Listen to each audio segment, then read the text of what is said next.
So this video is regarding the present guidelines on the PML, that is Prevention of Money Laundering.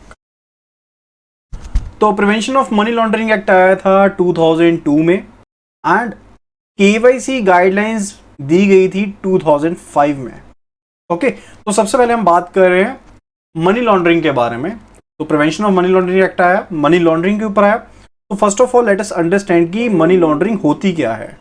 तो जो कोई भी पैसा यानी कि जो कोई भी प्रोसीड्स, पैसा जो भी आया है किसी तरह के क्राइम से, क्रिमिनल एक्टिविटी के थ्रू या फिर अनलॉफुल एक्टिविटी के थ्रू, एंड उस प्रोसीड्स को, उस पैसे को इस तरह से फिल्टर किया गया है कि जो ओरिजिन था उस पैसे का, यानी कि क्रिमिनल एक्टिविटी थी, अनलॉफुल एक्टिविटी थी, जो उस एक्टिविटी का ओरिजिन था, जो उस पैसे का ओरिजिन था, वो सामने नहीं आता.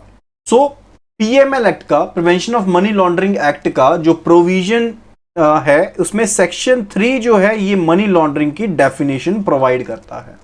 इसमें कहा गया है कि कोई भी पर्सन जो इस तरह की प्रोसीड्स के साथ, एक्टिविटी के साथ जुड़ा हुआ है या फिर उसे छुपाता है, यानी कि उसको कंसील करता है, छुपाता है, उसके पोजेशन में है, वो पैसा उसके पास है, किसी तरह से पैसे को एक्वायर करता है या फिर उसे यूज करता है, इस्तेमाल करता है, उसे प्रोजेक्ट करता है, उसे क्लेम करता है, वो सभी पर्संस जो इसमें से किसी भी एक एक्टिविटी को, एक से ज्यादा एक्टिविटीज को करते हैं, they shall be guilty of the offence of money laundering. उन्हें मनी लॉन्ड्रिंग के लिए जिम्मेदार माना जाएगा. तो कोई भी जो प्रोसीड है जो क्रिमिनल एक्टिविटी से आई है, जो फर्दर आगे क्राइम को बढ़ा रही है एंड एक पैरेलल इकोनॉमी क्रिएट कर लेती है, that are under money laundering. तो पहले क्या होता था, जब हम केवाईसी की यानी कि नो योर कस्टमर की बात करते थे, तो केवाईसी प्रोसेस के तहत क्या रहता था, एक पर्सन को एड्रेस के लिए, आइडेंटिटी के लिए अलग से प्रूफ देने पड़ते थे, यानी कि डिफरेंट उसको प्रूफ देने पड़ते थे. अगर हम पहले वर्जन की बात कर रहे हैं, जब हम केवाईसी की बात कर रहे थे, लेकिन अब आरबीआई ने इस चीज को खत्म कर दिया है.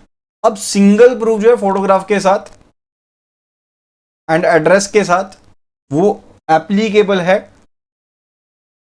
एंड उसे अलग से कोई आइडेंटिटी प्रूफ देने की जरूरत नहीं है. यानी कि सिंगल प्रूफ है, जैसे ड्राइविंग लाइसेंस है, उसके ऊपर आपकी फोटोग्राफ भी है, उसका ऊपर आपका एड्रेस भी है, तो वो सफिशिएंट प्रूफ है. तो इसके अलावा आधार कार्ड तो है ही है जिसमें ये चीज मानी जाती है. इसके साथ और भी डॉक्यूमेंट्स हैं, लाइकवाइज डीएल हो गया, ड्राइविंग लाइसेंस हो गया, पासपोर्ट हो गया, वोटर आईडी कार्ड हो गया जो इलेक्शन कमीशन ऑफ इंडिया के द्वारा इशू किया गया, नरेगा कार्ड हो गया, या फिर कोई लेटर अगर इशू की गई है एनपीआर के थ्रू. एनपीआर क्या है, नेशनल पॉपुलेशन रजिस्टर. ओके, तो अगर इसके द्वारा भी कोई लेटर इशू की गई तो वो भी क्या है, वैलिड प्रूफ है, जिसमें नेम का एंड एड्रेस का आपको जो इंफॉर्मेशन है वो दे रखी है. Okay, now let's see something about the KYC. That is no separate proof for current address. यानी कि अगर आप किसी नए प्लेस पर शिफ्ट हो गए हैं, चले गए हैं एंड आपके पास वहां पर वैलिड एड्रेस प्रूफ नहीं है जिसके जरिए आप आसपास में अपने अकाउंट ओपन करवा सके, यानी कि आप नए अकाउंट, नई जगह पर शिफ्ट हो गए हैं, आपके पास जो आधार कार्ड था या फिर कोई भी और प्रूफ था, उसके ऊपर जो एड्रेस लिखा गया है वो पुराने जगह का आपका एड्रेस है ना. लाइकवाइज मैं पहले मान लो दिल्ली में रह रहा था, तो मेरा दिल्ली का एड्रेस है वहां पर. अब मैं शिफ्ट हो गया हूं कहां पर, गुजरात में शिफ्ट हो गया हूं. ठीक है, तो यहां पर क्या होगा कि अगर मुझे अपना अकाउंट खुलवाना है नियरली ब्रांच में, तो अगर पहले के केवाईसी के अकॉर्डिंग देखें तो वहां पर गुजरात में आप अकाउंट ओपन करवा ही नहीं सकते थे, बहुत दिक्कतें आती थी. लेकिन अब इस प्रॉब्लम को सॉल्व कर दिया गया है. अब कस्टमर को सिर्फ एक ही एड्रेस फर्निश करना पड़ता है, या तो करंट एड्रेस या फिर परमानेंट एड्रेस अपना अकाउंट ओपन करवाने के लिए. ठीक है, तो इसके लिए करना क्या है, उन्हें एक सिंपल डेक्लरेशन देनी पड़ती है. एक सिंपल डेक्लरेशन देनी पड़ती है कस्टमर को regarding current address, and bank इस डेक्लरेशन को वेरीफाई कर सकता है through the positive confirmation. Now हम सब जानते हैं कि केवाईसी में क्या रहता है, बैंक की रिस्क पॉलिसी रहती है. रिस्क पॉलिसी मतलब high risk, medium risk and low risk. तो जो लो रिस्क आपके कस्टमर हैं उनके लिए क्या है, रिलैक्सेशन है। Let us see what is relaxation.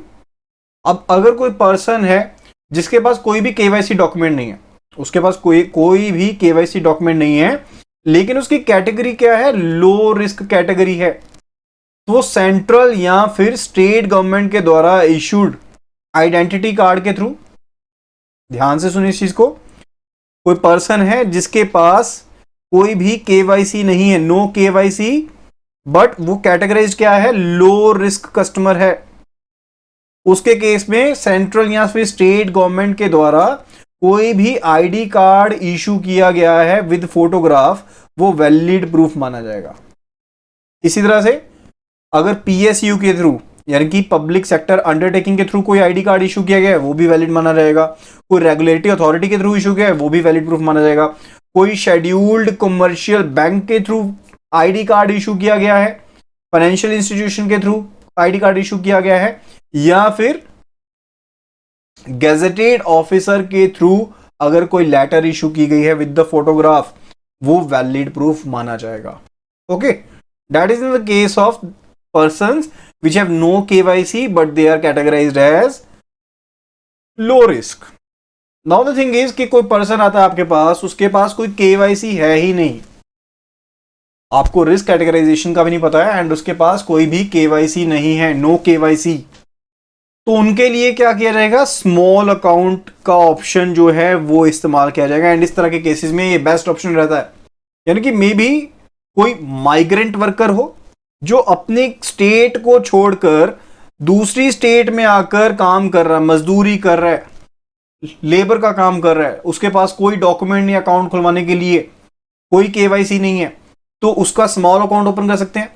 May be उन स्टूडेंट्स के लिए जो अपने स्टेट से बाहर रह रहे हैं, कोई केवाईसी नहीं है, वो अपना अकाउंट ओपन करवाना चाहते हैं, तो ये स्मॉल अकाउंट उनके लिए ओपन किया जा सकता है। ठीक है, तो वो फुल सर्विस अकाउंट ओपन नहीं किया जाएगा उनके लिए स्मॉल अकाउंट ओपन कर दिया जाएगा। तो स्मॉल अकाउंट को ओपन करने के लिए क्या चाहिए, सेल्फ अटेस्टेड फोटोग्राफ, चाहे वो थंब इंप्रेशन लगा दे या फिर वो सिग्नेचर्स के थ्रू उसे सेल्फ अटेस्ट कर दे in the presence of the bank employee. Self attestation चाहिए लेकिन किसी बैंक एम्प्लॉय की मौजूदगी में। तो स्मॉल अकाउंट, सीधी सी बात है, इसमें क्या होगा, फुली फंक्शनल अकाउंट तो है नहीं है, तो रिस्ट्रिक्शंस हैं। इसमें क्या रहेंगी, रिस्ट्रिक्शंस रहेंगी क्रेडिट की टर्म में, पैसा जमा करवाने की टर्म में, कि आप टोटल जो पैसा है एक साल में मैक्सिमम 1 लाख रुपए जमा करवा पाएंगे, maximum 1 lakh total credit. Account तो ओपन कर दिया, पर्सन को सुविधाएं दे दी हैं, लेकिन कुछ रिस्ट्रिक्शंस रहेंगी। एंड जो मंथली विड्रॉल रहेगा, नॉट मोर देन 10,000, 10,000 से ज्यादा महीने का विड्रॉल पर्सन नहीं कर पाएगा। एंड किसी भी टाइम पर जो मैक्सिमम बैलेंस रहेगा वो 50,000 से ज्यादा नहीं होगा। ओके, तो आपने रिस्ट्रिक्शंस के साथ छोटा अकाउंट ओपन तो कर दिया। क्या क्या रिस्ट्रिक्शंस हैं, पहली चीज है कि जो मैक्सिमम क्रेडिट किया जा सकता है पूरे एक साल में, इन 1 ईयर, वो 1 लाख रुपए का किया जा सकता है। दूसरी चीज है मंथली विड्रॉल जो है वो 10,000 से ज्यादा नहीं हो सकता। मैक्सिमम बैलेंस जो है 50,000 रहेगा एट एनी पॉइंट, किसी भी पॉइंट पर, किसी भी समय पर 50,000 से ज्यादा बैलेंस नहीं हो सकता है। एंड इंपॉर्टेंट थिंग, ऐसा जो भी स्मॉल अकाउंट हम ओपन करेंगे, ये अकाउंट ऑपरेबल होगा फॉर 1 ईयर, यानी कि कह सकते हैं वैलिडिटी जो होगी अकाउंट की वो 1 साल के लिए रहेगी। एंड सीधी सी बात है, अगर 1 साल के बीच में जो पर्सन है वो अपने केवाईसी प्रोड्यूस कर देता है, वैलिड केवाईसी डॉक्यूमेंट दे देता है, या फिर ऐसा कोई प्रूफ दे देता है जिसके थ्रू ये शो हो कि इसने केवाईसी के लिए अप्लाई कर दिया है, तो इस 1 साल की वैलिडिटी को इंक्रीज किया जा सकता है फॉर 1 मोर ईयर। यानी कि अगर तो उसने ये डॉक्यूमेंट प्रोड्यूस किया है कि उसने केवाईसी के लिए अप्लाई किया है, तो वहां पर इसे अकाउंट की वैलिडिटी को अगले 12 महीनों के लिए आगे इंक्रीज किया जा सकता है। अगर वो केवाईसी डॉक्यूमेंट ही दे देता है तो उसके केस में अकाउंट को आप केवाईसी लेते हुए कन्वर्ट कर सकते हैं फुल फ्लेज अकाउंट में। Now the important thing over here, ये तो इंक्रीज का पार्ट हो गया। अब ये भी तो केस हो सकता है कि पर्सन कोई भी डॉक्यूमेंट दे ही ना पाए, तो उसके केस में क्या है कि आपने ऐसे अकाउंट की जो वैलिडिटी थी वो 1 साल की दे दी, ठीक है, आपने क्या किया 1 साल के लिए इस तरह के अकाउंट की वैलिडिटी दे दी हुई है, लेकिन पर्सन क्या है, लो रिस्क कैटेगरी पर्सन है। आपको इतना पता है कि पर्सन क्या है, लो रिस्क कैटेगरी पर्सन है, एंड वो कोई भी जो प्रूफ था एप्लीकेशन का कि उसने केवाईसी के लिए अप्लाई किया है या केवाईसी प्रोड्यूस नहीं कर सका, तो अगर पर्सन वो लो रिस्क कैटेगरी पर्सन है, कस्टमर है, तो आप यहां पर 6 मंथ का एक्सटेंशन दे सकते हैं इस अकाउंट में। यानी कि अगर लो रिस्क पर्सन है तो वहां पर मैक्सिमम 18 मंथ्स के लिए जो एप्लीकेशन है, ये वैलिडिटी है इस अकाउंट की रह सकती है। Now let us here learn the concept of VCIP.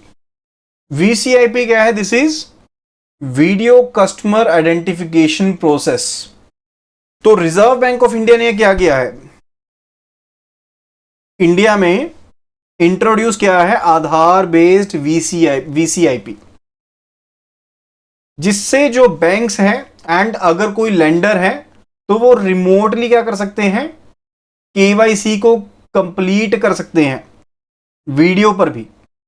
तो वीसीआईपी क्या है, रिजर्व बैंक ऑफ इंडिया के द्वारा क्या किया गया है, Aadhaar based video customer identification process है जिसे इंप्लीमेंट किया गया है, जिसके थ्रू जो बैंक्स हैं एंड जो लेंडर्स हैं ये रिमोटली केवाईसी को कंप्लीट कर सकते हैं कस्टमर्स की।